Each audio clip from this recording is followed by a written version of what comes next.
bodies in motion, correct? Yes. So that is the theme of the art. Mm-hmm. And anyway, I am beyond impressed, pleased, over the moon with how it came out. It was kind of a long journey from beginning to end on this project. Yeah. But are you overall happy with the results? Yeah, I'm really happy. I think it makes a big statement that we have pretty significant art at every entrance of our community center and city hall at this point, and yours is unmissable, really. It's so beautiful.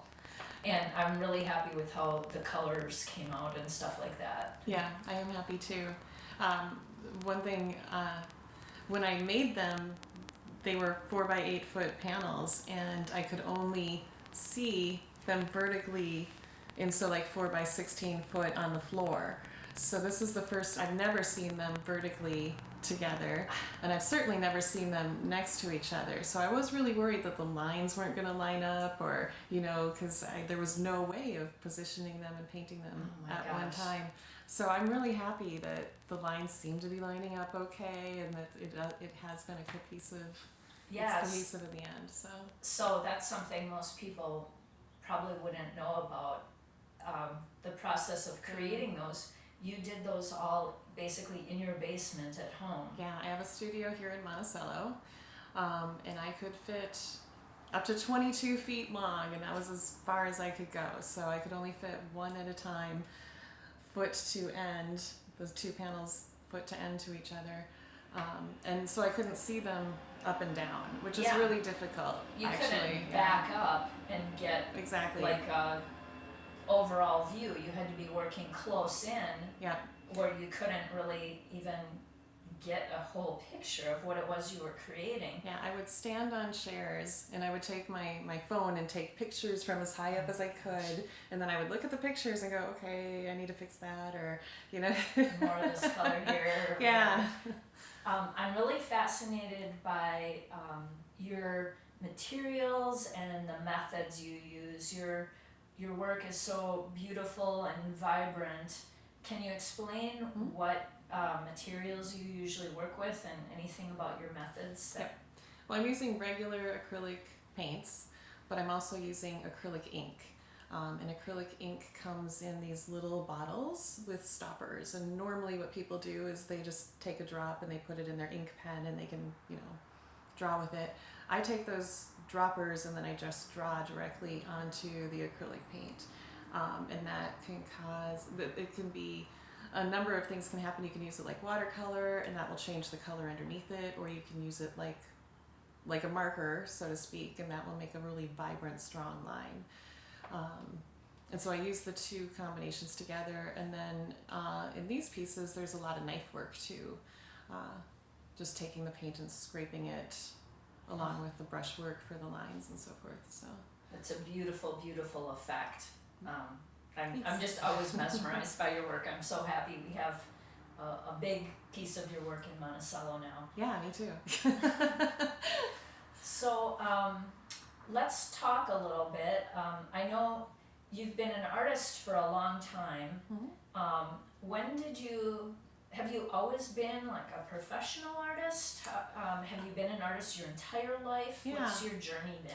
I mean, I got a bachelor's of fine art from Southwest State University, now it's Southwest Minnesota State University.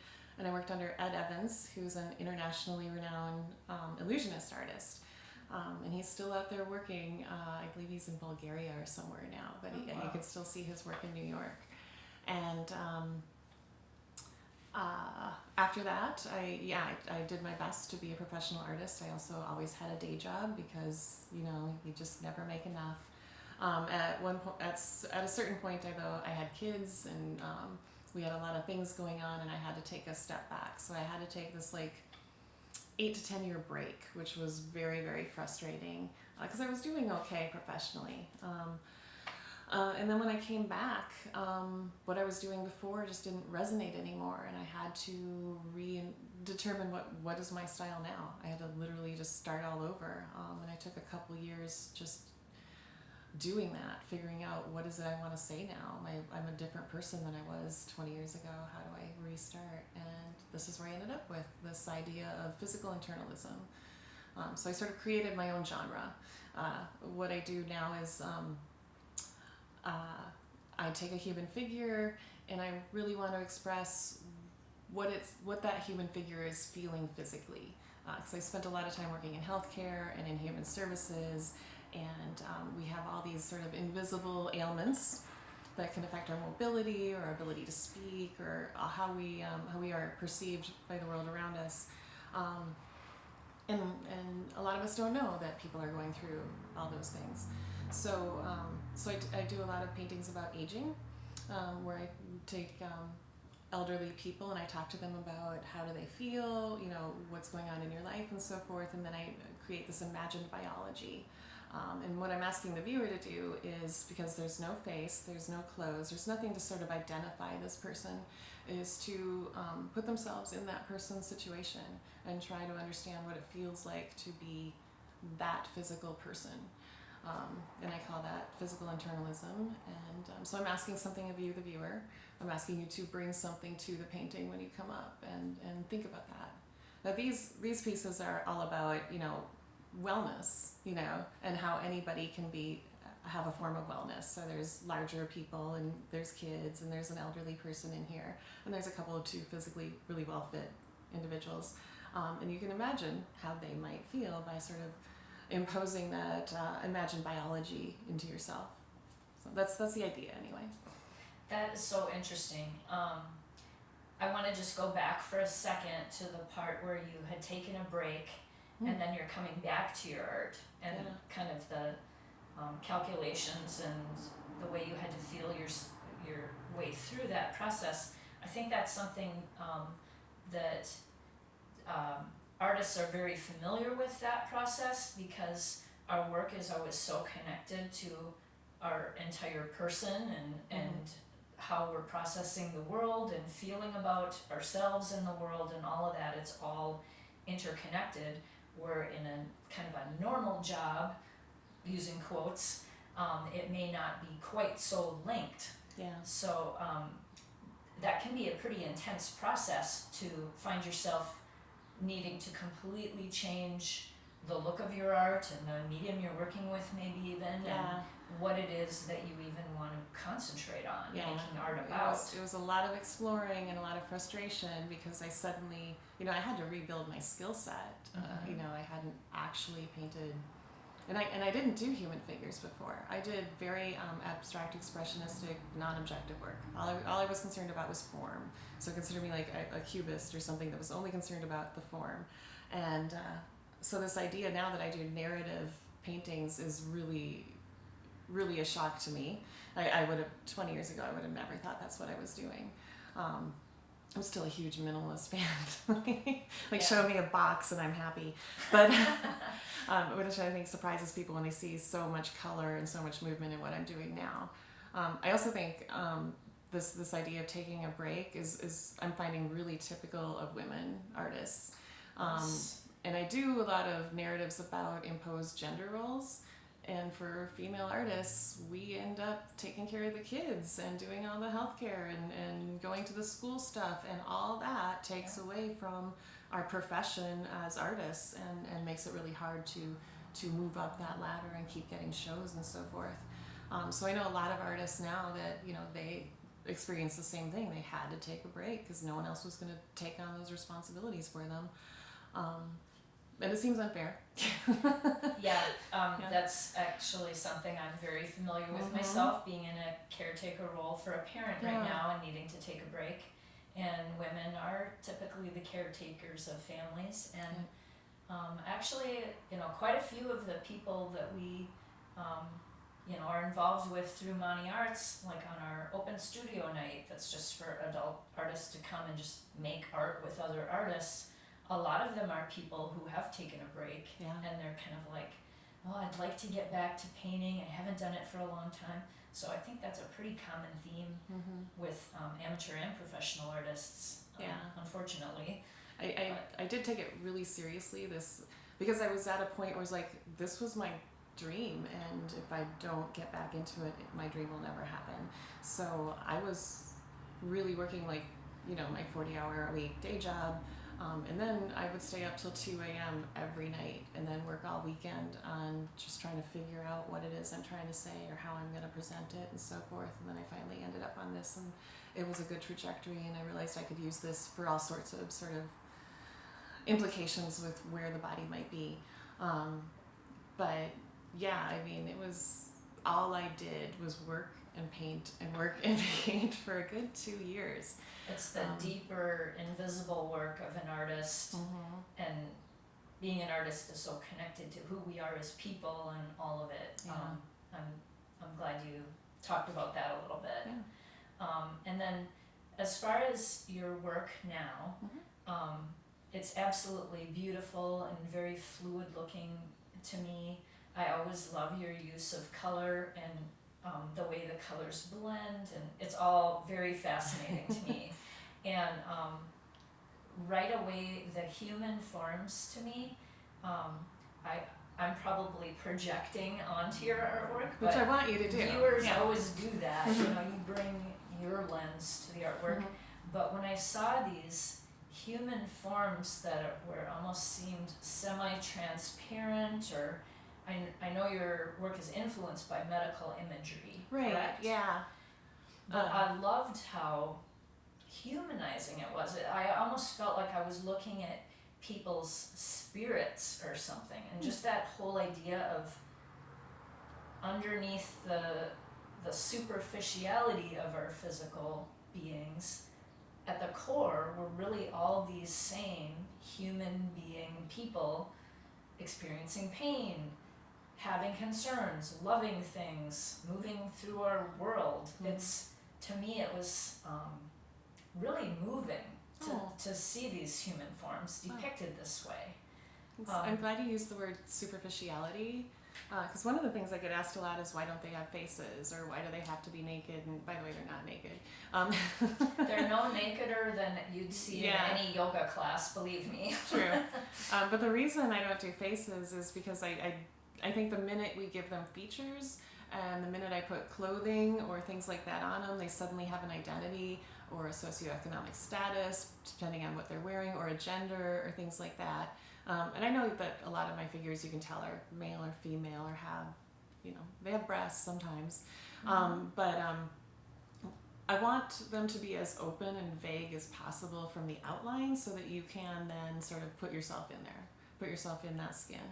And then the imagined biology comes out through, so there's a painting called Woman with Green Arm, and she's an aging woman, and you can see that she's got like all these sort of imagined organs, but they're sort of bulbous and they're sort of uncomfortable, and they, and it gives more of an impact of what does it feel like to be a woman aging, things like that.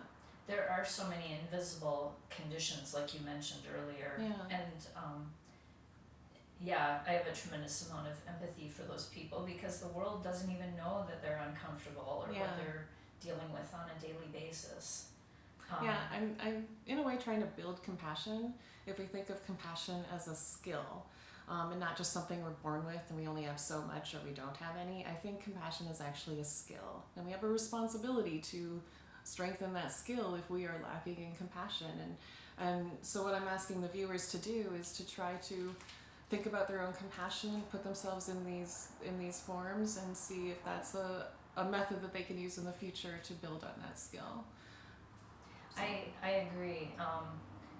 I appreciate the theme of this public work that we just put up being, I know it was important to you to depict all types of bodies and sort of to represent all types of people, and that being healthy and active doesn't have to be only for young, very fit bodies.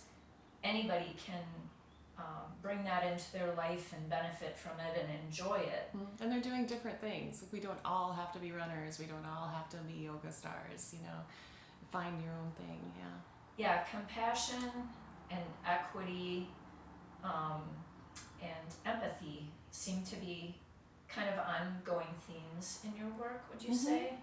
Yes, and I would also add just imposed gender roles, because I have a long series of people doing housework, and just the impact that has on a body, when it's the thing that you have to do because of your gender, is different than doing it because you enjoy it or doing it because you share that responsibility with someone else. I try to work in sort of social themes as well. Yeah. You must have some thoughts about the importance of public art in communities and the impact that can have. So my day job is designing human services and public health and healthcare programming, and I've done a lot of research on the impact of arts when it's integrated into those programs, and we know that public art simply increases well-being. It's that simple. So if you have a community that has a lot of high-risk factors with regard to physical health, having public art increases their well-being. And why that's important is because once you feel a little bit better, you're more likely to also take your meds on a regular basis. You're more likely to also leave the house and go to your doctor's appointment on a regular basis. You're more likely to have social interactions that there in turn will increase your well-being. So yeah, like it's really important that we integrate beauty and art into all of our environments for just the baseline of the human dignity, I think. Yeah, that's really interesting. Well, I hope everybody who walks by your beautiful piece and any of the other public art that's been springing up around Monticello, I hope it energizes them and gives them a little lift to push them I hope so too. the direction of being a more hopeful, happy, healthy individual. I hope they all reap the benefits of that. Hey, welcome back to our interview. Just to make note of the abrupt change of background, our other camera ran out of storage and we didn't realize it in time, so we're wrapping it up in our different location. But thank you, Helene, for being so patient with our tech issues. Sure. Yeah. Okay, we were talking about the positive impact that public art can have on a community. And this community, and I'm guessing every other community out there, has had its struggles in the last few years with increased divisiveness and rancor, civil unrest, all kinds of things. I know it's something that has been sad and frustrating for most people, I think, actually don't like that type of atmosphere. Do you remain hopeful for Monticello, and how has all that impacted you in your work? So, in full disclosure, my family's a rainbow family, so we have several queer members, and we're Jewish. But we've lived here for 20 years. And we've always felt really, really welcome, but the last 5 years have been incredibly difficult.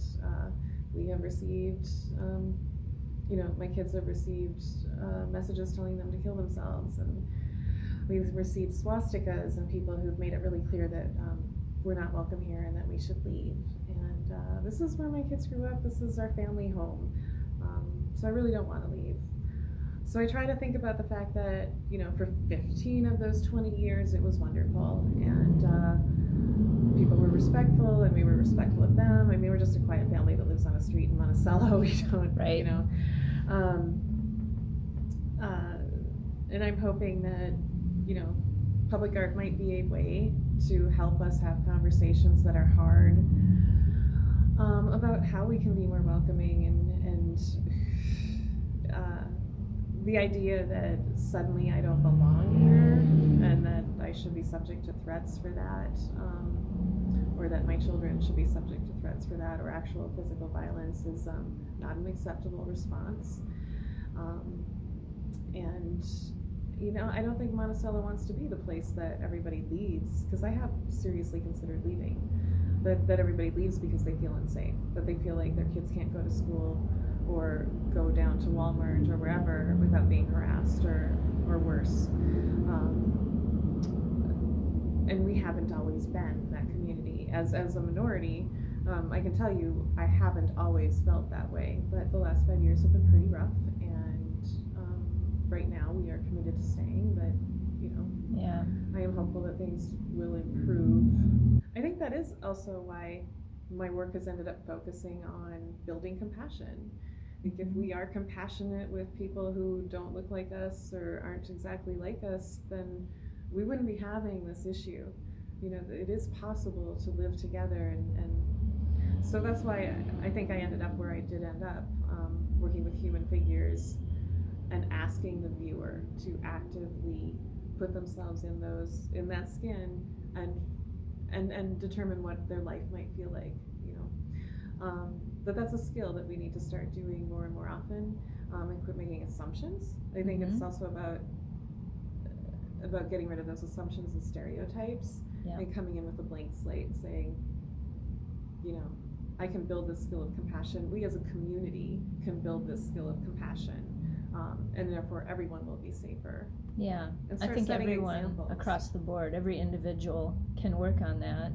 I think you're right, it is a skill, and I think it's very easy to slide into dehumanizing people who maybe don't think the way we think or aren't like us, and that doesn't get us anywhere.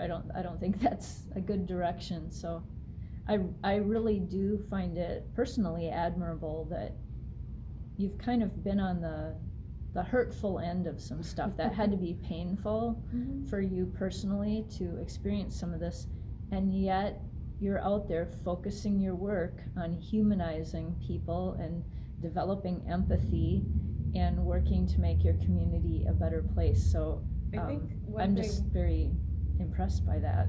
I think one thing my family has learned is that there's probably no completely safe space.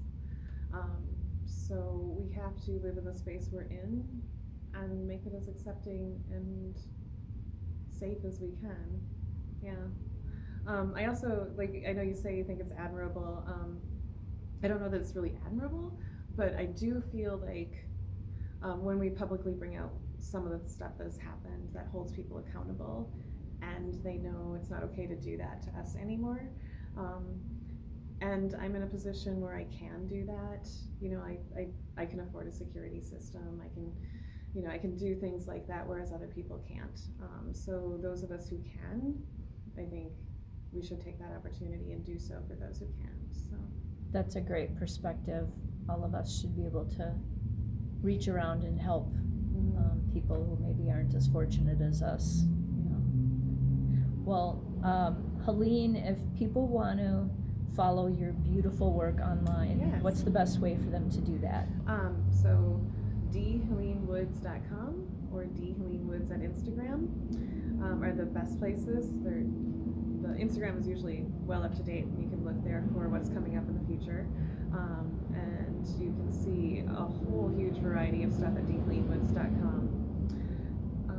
And then coming up in the near future, I will have a physical solo show at Inver Hills Community College, which is the culmination of a project called the COVID Painting Project, where I did 15 videos for an online exhibit about drawings that were the result of having conversations with people who had experienced COVID. And so what you see in the online exhibit is a whole bunch of drawings and me talking about them, and then in September we'll have the paintings will be done, and those will be out there as well. So. Okay, awesome. Well, thanks so much for making some time for us. Thank you very much for sharing your beautiful work with Monticello. Thank you. I'm so psyched we have a large piece of your beautiful work in our town now. And I want to thank the city of Monticello for being receptive to this idea and hosting it, and the Central Minnesota Arts Board, who partially funded it and have been incredibly supportive over the years of my work. So thank absolutely. We wouldn't be really having much of an art program here if it weren't for the Central Minnesota Arts Board. So big thank you to them, and yes, to the city of Monticello for even having an art program at all. It's pretty progressive. Yep. So For a smaller town, it is really thumbs up progressive. Monticello. Yay, on and that. thank you to you, of course, for starting it all. Thank you, and we will see you around town, and hopefully more of your artwork. So too.